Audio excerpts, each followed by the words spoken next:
piť. Celý čas sme šli po diaľnici 170, aby sme prešli kontrolu za 24 sekúnd. A čakali tu hodinu. Aj v Bruseli. Zatiaľ konštatujeme, že trošku vynikáme z ostatných ľudí, čo tu má všade naokolo sa.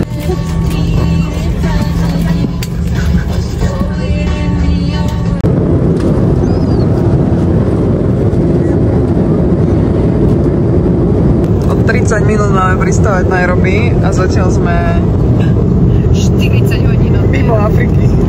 Tu sme si stretili na Nairobi. Konečne do roboty. Aj, nie. Nech si ma kľudne nechajú. Prvá ciga po... Prvá ciga výborná. Prvá ciga ešte najlepšie. Po vás, ale mi nebola posledná tu na... medzi týmito. Čau. Tu predávajú zbrane. Cesta. No akurát sme tu ideme autom, tak si keď zistil, že neprejdeme až k hotelu, ale že instantne by sme mali 50 metrov od hotela a on nás nepustí vonku, lebo akože takto, jak vyzeráme, by sme neprešli 50 metrov bezpečne, teda podľa mňa, tak nás ide hodiť z druhej strany úplne pod hotel. Kde to sme? Ja som obhajovala nápad, že ísť do Keni 2 je super, ale akože change my mind. No máš príliš blázna, nie? Taká adventúrna. Však Nairobi to benzíne, to je veľkomesto. Veľkomesto. To každý hovorila, ja každému, že to bude v poriadku a ja že...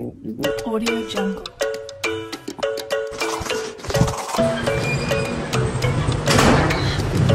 Čakáme vonku na autobus a zbehlo sa tu milión policajtov, ktorí nás strážia.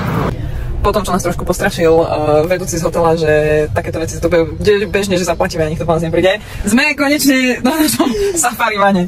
Takže uvidíme, čo to bude. Tu sa tu takto.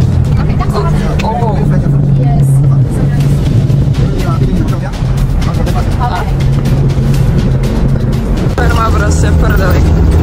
Toto je kolona. A my ideme v protismere.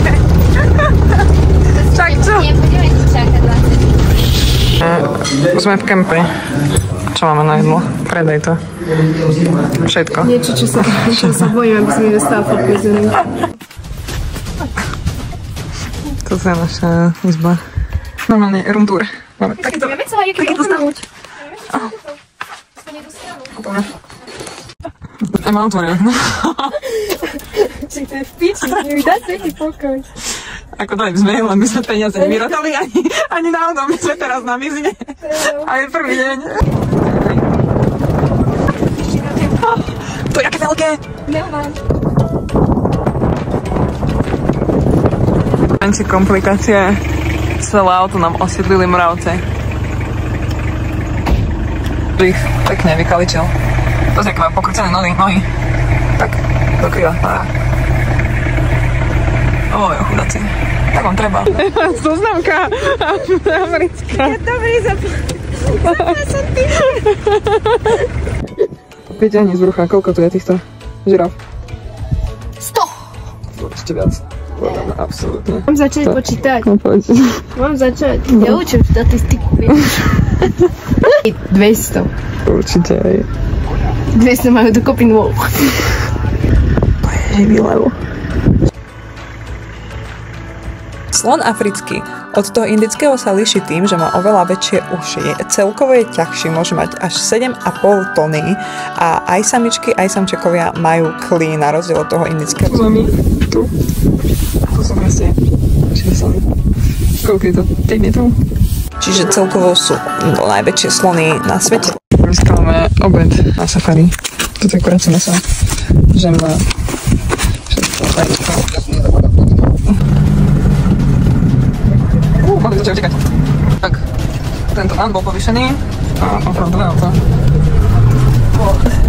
Nepopláš, čo si nebolo, ale 500 000 dal. Ježiš, to fakt nám je toľko? Echo, že tu je. 6 hodín 8 ráno a ja som sa trošku vypala cez bráničku, aby som sa dostala na toto. Ale tam sa pravdepodobne nebudú nejaké zvieratá. Takto vyzerá každá jedna benzín pumpa, na ktorej sme stáli a predajcovia sú strašne drobní. Všetko chcú? Však do piče, hýra pokoj, než čo mám Kráva, taká kráva.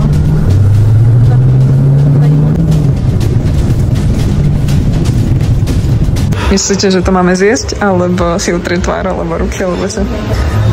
Prečo by si povedala zjesť? Afrika jedlo minus 15. Toto neviem, čo je, idem to ochutnať, ale musela som byť donútená dať si rýžu s polievkou a soľou, lebo toto je hnusné, toto je hnusné, toto je hnusné.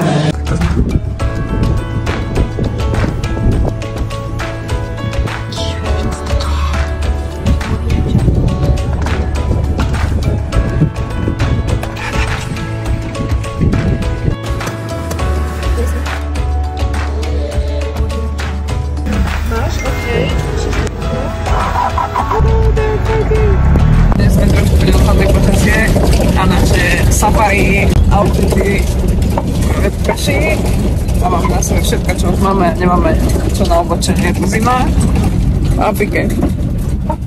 No a tu sme videli leva v akcii práve teraz, áno, ktorý sa otočil na zebru, ale od zebra utekla. Plnohodnotné zloženie raňovek, zemiaky, to je mango. Neviem, čo to je mango. Je to čo vypražaný pyrok. Posledný deň nášho safari výletu sme šli na kone, kedy sme sa takto sme jazdili medzi voľne žijúcimi zvieratami. Jazero Nakuru má rozlohu 40 km štvorcových a jeho najhlbšia časť má iba 2,8 metra. A momentálne, ako vidíte, tu boli trošku zaplavy, lebo bolo dažďové obdobie a všetky hotely sú zaplavené, väčšina, ktorá bola na brehu. Oh, wow. Keňanský kúpel. Tam studenú vodu, si musí preniesť a napustiť si sem a tam ide verejná voda. Tam je pani, najväčší obchodiak v strednej Afrike. Takto kontrolujú obchodiaky. Otvárajú kufor, všetko. Tu sme boli odvážne a začali sme sa voziť na ich miestnych motorkách. Ideme na motorke.